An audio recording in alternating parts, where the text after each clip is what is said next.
परमेश्वर के नाम की स्तुति हो। मैं परमेश्वर का धन्यवाद करता हूँ।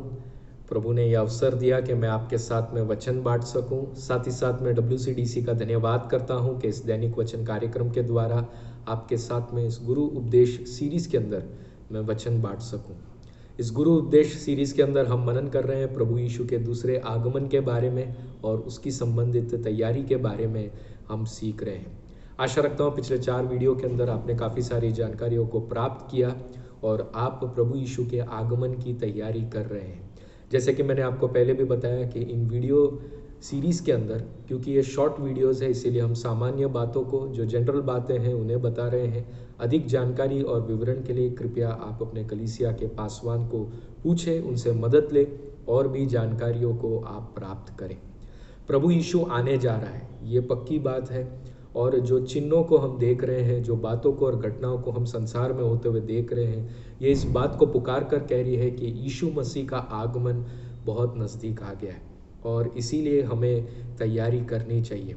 संसार में सुसमाचार पहुंच रहा है और अब वो उसके अंतिम चरण में आ चुका है और इज़राइल के ऊपर जो कार्य होने जा रहा है वो भी उसके अंतिम चरण के ऊपर आ चुका है। सब कुछ भविष्यवाणी के कहे गए अनुसार वैसा पूरा हो रहा है। बाइबल हमें इसके बारे में ये सारी जानकारी देती है और हमें इस समय में तैयार होना है। हम कुछ बातों को इस वीडियो के अंदर सीखने जा रहे हैं कि प्रभु यीशु के आगमन से संबंधित हमें क्या तैयारी करना है। सबसे पहली बात, प्रभु यीशु के पहले आगमन के बारे में आप पूरी जानकारी प्राप्त करें। उस पहले आगमन को आप ग्रहण करें, स्वीकार करें और उसके उस प्रकाश के अंदर रहें। आप उद्धार को प्राप्त करें और बपतिस्मा को प्राप्त करें और पवित्र आत्मा के अभिषेक को प्राप्त करें और प्रभु के राज्य के कार्यों में आप भागीदार हो जाएं। दूसरी बात, प्रभु यीशु ने बाइबल में मरकुस रचित सुसमाचार उसके 13वें अध्याय में चेतावनी दी है कि कैसे अंतिम दिनों के अंदर कुछ भरमाने वाली बातें हमें इस संसार में प्रभु यीशु के आगमन से संबंधित बातों में भरमा सकती है और इसीलिए हमें चौकस रहना चाहिए और ध्यान रखना चाहिए। देखिए, वचन कहता है मत्ती 13 और उसके 5 और 6 और 21 और 22 कलम में, चौकस रहो कि कोई तुम्हें न भरमाए। झूठे मसीह और झूठे भविष्यवक्ता उठ खड़े होंगे और चिन्ह और अद्भुत काम दिखाएंगे और यदि हो सके तो चुने हुओं को भी भरमा दे। इसीलिए आप बचे रहे, सही जानकारी आपके पास होने पाए, पवित्र आत्मा आपके अंदर सक्रिय रीति से कार्य करे कि आपको पता चले कि क्या सही है, क्या गलत है। पौलुस ने भी दूसरे थिस्सलुनीकियों इसके 2 अध्याय 1 और 3 कलम में ऐसा कहा है, अब हम अपने प्रभु यीशु मसीह के आने और उसके पास अपने इकट्ठे होने के विषय में किसी रीति से किसी के धोखे में न आना। हम बड़े चौकस रहे, हम बड़े जानकार रहे। तीसरी बात, हम तैयारी के साथ में रहे कि कुछ भी घटनाएं हो सकती है, कुछ भी बातें हो सकती है और प्रभु यीशु का आगमन अचानक से होने जा रहा है। काफ़ी सारे लोग इस दुनिया के अंदर है जो बताते हैं कि प्रभु यीशु का आगमन शायद इस साल में, इस समय में, इस घड़ी में हो सकता है। बहुत सारे अलग अलग विवरणों को, चिन्हों को बताकर, सूर्य या चंद्रमा की दिशा को बताते हुए काफ़ी सारे तारीख बताने की कोशिश करते हैं। लेकिन हम तैयार रहे कि अचानक से ये होने वाली घटना है। बाइबल हमें मरकुस 13 उसके 32 और 33 कलम में कहता है, उस दिन या उस घड़ी के विषय में कोई नहीं जानता, न स्वर्ग के दूत, न पुत्र, परंतु केवल पिता। देखो, जागते और प्रार्थना करते रहो, क्योंकि तुम नहीं जानते कि वह समय कब आएगा। हम नहीं जानते कब ये समय आने जा रहा है। ऐसे ही तैयारी के साथ में हम रहे कि पहले से हम जागरूक हैं और जब ये घटना होगी तो हम प्रभु के साथ जाने के लिए तैयार रहेंगे। चौथी बात, आप अपनी आशा को मत खोना।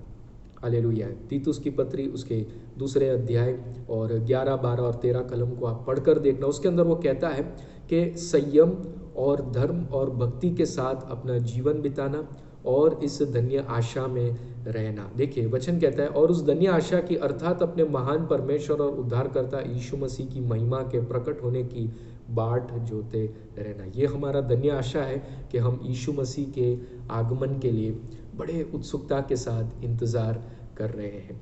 5वीं बात, एक दूसरे को आप प्रोत्साहित करते रहे। 1 थिस्सलुनीकियों उसके 4 अध्याय 16वें कलम में लिखा है, प्रभु आप ही स्वर्ग से उतरेगा, उस समय ललकार और प्रधान दूत का शब्द सुनाई देगा और परमेश्वर की तुरही फूकी जाएगी। इस प्रकार इन बातों से एक दूसरे को शांति दिया करो। 18वें कलम में वो कहता है एक दूसरे को आप इन बातों के बारे में कि प्रभु यीशु का आगमन होगा, जो प्रभु में मर गए उनके साथ क्या होगा, जो अभी भी जीवित है वो कैसे रूपांतरित होंगे, और एक दूसरे को आशा देते रहना।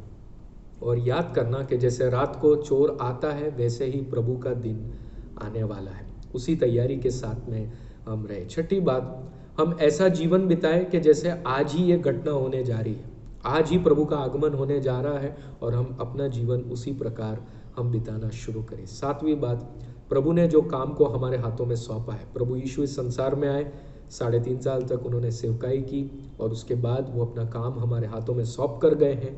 हम पवित्र आत्मा के सामर्थ्य को प्राप्त कर कर प्रभु के काम को हम पूरा करें, सुसमाचार को हम लोगों को बताएं, ये संदेश हम पहुंचाएं कि प्रभु यीशु आने जा रहा है और उसकी तैयारी हमें किस प्रकार करनी है। तो कुछ बातों को याद रखें, मसीह के समान आपका जीवन होने पाए।